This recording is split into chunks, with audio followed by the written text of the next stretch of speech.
Hello, welcome to அச்சு trends. நம்ம இப்போ வந்து வாழைக்காய் ஃப்ரை பண்ணலாங்க. சூப்பராக இருக்கும். இது புரட்டாசி மாதம் நான்வெஜ்ஜெல்லாம் சாப்பிட மாட்டோம். அதுக்கு வந்து நம்ம ஒரு சைடிஷை நம்ம சாப்பாட்டுக்கு இது வச்சுக்கலாங்க. ரொம்ப நல்லாயிருக்கும். பாருங்கள், கடாய் வச்சிட்டோம். கடாய் வந்து ஸ்டவ் ஆன் பண்ணல. கொஞ்சமாக தண்ணி சேர்த்துக்கலாம். ஒரு அரை டம்ளர் தண்ணி சேர்த்துக்கோங்க. அதில் வந்து நீங்கள் வந்து மிளகாத்தூள், வெறும் மிளகாத்தூள் இருந்தாலும் சரி, குழம்பு மிளகாய்த்தூள் இருந்தாலும் நீங்கள் போட்டுக்கோங்க. காரத்துக்கு தகுந்த மாதிரி நீங்கள் மிளகாத்தூள் போட்டுக்கோங்க. இது வெறும் மிளகாத்தூள். அதிலே கொஞ்சம் மல்லித்தூள் சேர்த்துக்கலாங்க. மல்லித்தூள் கொஞ்சமாக ஒரு ஸ்பூன் மல்லித்தூள், கொஞ்சம் மஞ்சத்தூள்,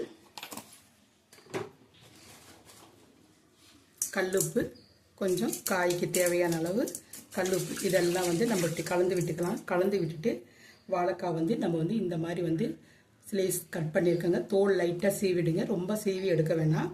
கொஞ்சமாக லைட்டாக சீவிட்டு இந்த மாதிரி எல்லாம் சின்ன சின்னதாக இந்த மாதிரி ரவுண்டாக கட் பண்ணிக்கோங்க. இப்போ வந்து இதில் சேர்த்துக்கலாம். கொஞ்சமாகவே தண்ணி சேர்த்துக்கோங்க. அதிகமாக தண்ணி சேர்க்க வேண்டியதில்லை.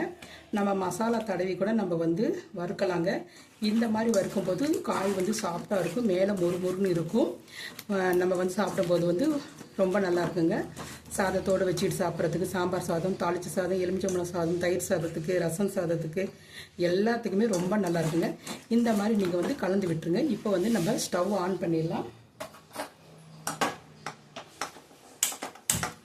ஸ்டவ் ஆன் பண்ணிவிட்டு இந்த காய் வந்து கொஞ்சம் நேரம் வந்து ஒரு நிமிஷம் வந்து வேகட்டும். இந்த தண்ணியெலாம் வந்து நல்லா வந்து இருத்துருங்க. தண்ணி வந்து இருக்காது. ஃபுல்லாக வந்து இதாகிடும். நம்ம அப்புறமேட்டு வந்து நம்ம எப்படி செய்யறதுன்னு நம்ம பார்க்கலாம். காய் பாருங்கள், கொஞ்சம் நேரம் பொறுத்து நீங்கள் வந்து இந்த மாதிரி கலந்து விட்டுக்கோங்க. அப்போ தான் வந்து அந்த காரெல்லாம் வந்து காய்க்குள்ளே ஏறும். அப்பப்போ இது வந்து இந்த லைட்டாக கலந்து விட்டுக்கோங்க. ரொம்ப வந்து நீங்கள் உடைக்க வேணாம். காய் வந்து சீக்கிரமாகவே, வாழைக்காய் சீக்கிரமாகவே வெந்துடும். இந்த மாதிரி தண்ணி வந்து மேலே இப்படி விட்டு கலந்து எடுத்துக்கோங்க. தண்ணியெல்லாம் நம்ம சுண்டான வாட்டி நம்ம பார்க்கலாங்க. கொஞ்சமாக தண்ணி ஊற்றினா போதுங்க.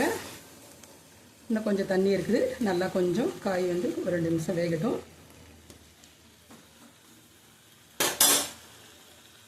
பாருங்கள், காய் வந்து நல்லா தண்ணி வந்து கொஞ்சம் ஓரளவுக்கெல்லாம் இருந்துருச்சு. இதோட வந்து நம்ம கொஞ்சம் கறி மசாலா இருந்தாலும் சரி, கரம் மசாலா, சிக்கன் மசாலா, எந்த பொடி இருந்தாலும் சரிங்க, நீங்கள் இதோட கொஞ்சமாக பொடி மேலே கலந்துக்கோங்க. நல்லா வந்து கறி சாப்பிட்ற மாதிரியே நல்லா இருக்குங்க. வாசனையாக ரொம்ப நல்லாயிருக்கும். நம்ம வந்து வெறும் மிளகாத்தூள், காய், பச்சை காய் வந்து நம்ம போட்டு நம்ம செய்யும்போது காய் வந்து வேகாமல் இருக்குங்க. இது காரமெல்லாம் வந்து உள்ளே ஏறி நல்லா சூப்பராக இருக்குங்க. சாப்பிட்றதுக்கு ரொம்ப நல்லா இருக்கும். உப்பு காரமெல்லாம் நல்லா காயில் நல்லா ஏறி இருக்குங்க. ரொம்ப நல்லாயிருக்கும். இந்த மாதிரி நீங்கள் செஞ்சு சாப்பிடுங்க. ரொம்ப நல்லாயிருக்கும். கொஞ்சமாக தண்ணி விட்டாவே போதுங்க. ரொம்ப தண்ணி விட வேண்டியதில்லை. அப்புறம் காய் வந்து ரொம்ப குழஞ்சி வெந்துடும். ஒரு 50% வந்து வெந்தால் போதுங்க. பாருங்கள், இந்த அளவுக்கு வந்து இப்போ காய் வெந்துருச்சு. இப்போ வந்து நம்ம வந்து இதை வந்து நம்ம தோசைக்கல்லில் போட்டு நம்ம பொரித்து எடுக்கலாங்க. ரொம்ப நல்லாயிருக்கும். வறுத்து எடுக்கும்போது ரொம்ப டேஸ்ட்டாக ரொம்ப நல்லாயிருக்கு. காரசாரமான காய்ங்க ரொம்ப நல்லாயிருக்கும். இப்போ வந்து ஸ்டவ் ஆஃப் பண்ணிடலாம். இதை வந்து நம்ம தோசைக்கல்லை வச்சு நம்ம வந்து பொரித்து எடுக்கலாம். தோசைக்கல்லில் நம்ம எண்ணெய் சேர்த்துக்கலாம். கொஞ்சம் எண்ணெயில் போட்டு கூட பொரிக்கலாங்க. நம்ம வந்து கல்லில் போட்டு நம்ம பொரிச்சோம்னா ரொம்ப நல்லாயிருக்கும்.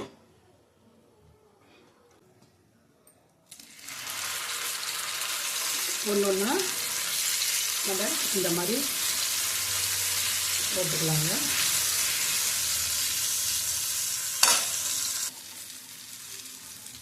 காய் வந்து தோசைக்கல்லில் நம்ம எல்லாம் எடுத்து போட்டுக்கோங்க. இப்போ வந்து இதை திருப்பிக்கலாம்.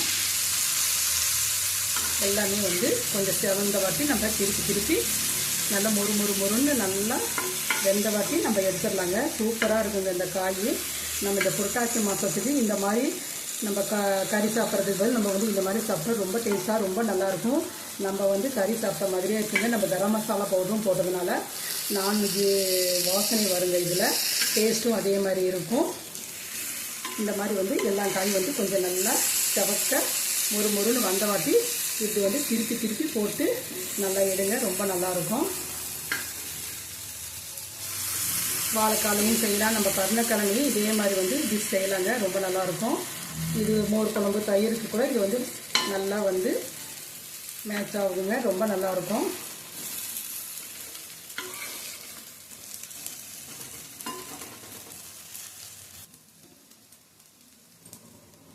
வாழைக்காய் எல்லாமே வந்து ஃப்ரை ஆயிடுச்சுங்க. இது வந்து நம்ம எடுத்துடலாம். வாழைக்காய் மொறு காரசாரமான வாழைக்காய் மொறு ஃப்ரைங்க. ரொம்ப மொறுன்னு ரொம்ப நல்லாயிருக்கும். இன்னும் இருக்கிறதெல்லாம் நம்ம இதே மாதிரி வந்து வறுத்து எடுத்துக்கலாங்க. கருவேப்பிலை இருந்தாலும் இதில் வந்து ஒரு கொத்து கருவேப்பிலை போடுங்க. நல்லா வாசனையாக சூப்பராக இருக்குங்க. பாருங்கள், இந்த மாதிரி நல்லா போட்டு நல்லா மொறுன்னு வறுத்து எடுத்துக்கோங்க.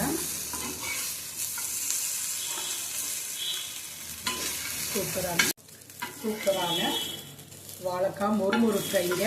மொறுன்னு இருக்கும், நல்ல உள்ள சாஃப்டாக இருக்கும், மேலே வந்து நல்லா மொறுன்னு இருக்கும். இதே மாதிரி நீங்கள் செஞ்சு சாப்பிடுங்க. ரொம்ப டேஸ்ட்டாக ரொம்ப நல்லாயிருக்கும். செஞ்சு பார்த்துட்டு எப்படின்னு எங்கள் சேனலுக்கு கமெண்ட் பண்ணுங்கள், ஷேர் பண்ணுங்கள், சப்ஸ்கிரைப் பண்ண மறந்துடாதீங்க. ஓகே, பாய்.